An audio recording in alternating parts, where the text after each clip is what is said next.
BC, as Ravi said, let's change gears and talk Nebraska basketball for the next 10 minutes while we have you. A big game tonight against Rutgers, and I say a big game because these are the games Nebraska needs to win in order to keep their NCAA tournament hopes alive, especially because of where they sit with strength of schedule and things like that. What do you expect out of this group tonight as a response to how that Iowa game finished? Hopefully, a relentless nature on the defensive end that just I felt was lacking, and they look like a tired team Friday. And I sort of get it because they were in that stretch of 2 weeks where it was like a game every 3 days, and you had just beaten Purdue, and there was all this emotion and everybody patting you on the back the next couple of days. I kind of thought what happened at Iowa might happen. I have to be honest. It didn't shock me, but I said on Friday morning, someone was talking about the Iowa game. I was like, what really matters to me is after this 2-game stretch against Iowa, Rutgers, did you split it at least? If you can split it, you're on track. You're 4-3 in the league. If you do that, you've got Northwestern coming in Saturday in a game that will give you a big chance against, I think, a stout Northwestern team to get another nice win. But they've got to bring an energy and figure things out by talking to each other on the court in a way they just didn't do in Iowa City. They've got to have stuff sort of figured out when they get to the huddles at the under 16, under 12 timeouts where guys are like, yeah, you saw that, I saw that. And you're growing within the game together. And they've done that effectively some nights, but they've been, as Fred was saying on the radio the other night, pretty choppy about it. So they have been good this year after failures for the most part. Like they've done pretty good about bouncing back in a good way. And so you hope that they do that in this case. And this isn't like the, I guess what the Minnesota game was after Iowa when they did have another, rough game. And if they can do that and just hit some shots, I mean, they only hit 4 threes against Iowa. If they get back to who they are there and I think Bryce Williams has to be big. He's a guy who the rest of this season to me is like the wild card, and he played so well when even though he had been injured against Purdue. I didn't think he played as well against Iowa. If he can have a nice night, that goes a long way for this team too. BC, I feel weird calling a game must win in the middle of January, but I do think we're somewhere in that neighborhood for Nebraska here over the next few games. As you mentioned, they got at Rutgers, then Northwestern and Ohio State at home. Ohio State's lost 3 straight. They're not playing great basketball right now. How would you describe maybe not just the game at Rutgers, but kind of this stretch of winnable games, 2 of them at home for Nebraska in terms of their NCAA tournament hopes? Yeah, I mean, it would be a huge stretch to at least get 2 of the 3. And I just think you got to keep yourself at 500 or above. And hopefully at some point you have that little streak you put together where you win 3 or 4 in a row in the league. And then everybody's on fire about this thing, sort of like they were right after the Purdue game, but in more of a sense that, like, yeah, look at the actual Big Ten standings and you have the Purdue win. So they're going to need to make that run at some point where they piece it together within league play. But I think what Hoiberg could have done very truthfully with his team after the Iowa game is say, look, we just went through this 2-week stretch of games 3 days after one another where when it began, you didn't know how healthy Rink Mass was going to be, remember? Like after the surgery, you didn't know how that was going to come out. Bryce Williams gets injured in the middle of it. We didn't even know if he was going to play one game. He comes out and does. And they survived it well enough to be 3-3, to go 2-2 and during that stretch. You beat Purdue. And now, as you're talking about the schedule going forward, I mean, I would remind my team, you got the road game against Wisconsin out of the way. You do play them again. You've got Purdue out of the way for good. You have a win. You got Michigan State out of the way.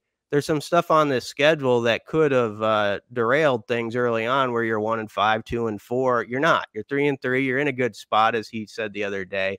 But now there are these games where it's like, yeah, they should win that if they're a tournament team. And you've got to go prove it. And you've got to show that you're the group that can deal with success. And that's what they haven't done yet. They haven't shown that they are good at dealing with success. And that's going to determine if they end up on a bracket or not, if they can figure that out. BC, yesterday we gave our midseason grades for both of the premier college teams here in Nebraska. For the Huskers, though, what kind of letter grade would you give them up to this point? Have they, well, I would guess they've exceeded your expectations or at least matched them. What grade would you give this team? Yeah, I'd probably give them a B+. I think they've been really good. For what people, if you had said before the year to a Husker fan or just a basketball watcher in the state, hey, Nebraska's going to be, 13-4, 3-3 in the league. They knocked off number 1 Purdue by 16, won at Kansas State. There's some stuff in there. People be like, okay, I can go with that. That could be an interesting last couple of months. So the nice part is, they're in position, right? We've watched Nebraska seasons around here where right about now you've been like, no one's paying any notice to it. You don't expect anything to happen. And this team should have some people's attention. They need to start playing a little more consistency. As I said in my last answer, I think to win over some people are still kind of skeptical of the whole thing. But all in all, I like how the portal guys that he added have come together. Rink Mass is probably better than I realized. Bryce Williams on certain nights is that type of guy. Juwan Gary, when he's at a high level, shows he can be sometimes the best player on their team. There's been good stuff. So I think it's a B+, and now win games like tonight and you start to work into that A category where, that if you can get to a bracket in March, I'll give that team an A every day, because I think a lot of people around here would have not taken that bet at the beginning of the year, given Nebraska's track record. BC, got a couple minutes left with you here. If you had to narrow it down to one guy, obviously you know that Tominaga has to play well or Nebraska's going to have a hard time winning games. You know that Rink Most is going to have to play well, or Nebraska is going to have a hard time winning games. Outside of those two, who do you look at and say, hey, Nebraska really needs X player to play at a level maybe a little bit above where they're playing, or at least a more consistent version of what we've seen in order to not only navigate this stretch of the next 3 games we talked about, but also find themselves in position to get an at-large bid in the NCAA tournament? Juwan Gary. Gary's that guy who we've seen him when he's a madman on the boards and what that looks like at K-State when he goes out and, he basically had 10 of his 18 or whatever rebounds he ended with in 6 minutes of that game, and it was something to watch.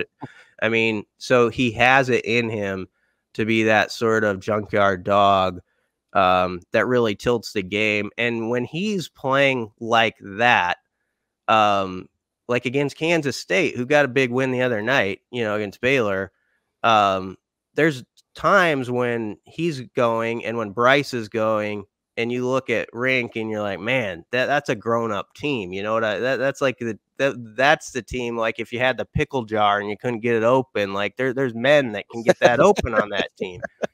And when Juwan is on, he's that guy that you think of first and foremost, but he's had games, and he had a little stretch in January where he didn't get the boards. He had 5 boards over 3 games for a while there, and it just kind of went away. And I know, the shoulder stuff you always wonder about, but Juwan to me is a guy who's just got to be relentless the last couple months. But honestly, to that question, you could say everybody's just got to get the best of themselves. Like CJ Wilcher has had a good season, and he's got to be that guy who pops in and scores 12 points for you tonight.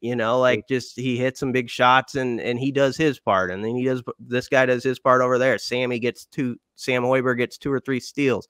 That's the stuff everybody's got to maximize for this team to be where they want. That's Brian Christopherson from Husker 24/7. BC, we appreciate your time as always. We'll catch up next week. Yeah, thanks for having me, guys. Thanks, BC. That's Brian Christopherson from Husker 24/7. All sorts of Polynesian Bowl coverage over there. If you're itching for more Dylan Raiola, make sure you go check them out. Coming up next, we'll talk to Andy Kendi from KETV here on Hurrdat Sports Radio, AM 590 ESPN Omaha, ESPN Tri-Cities.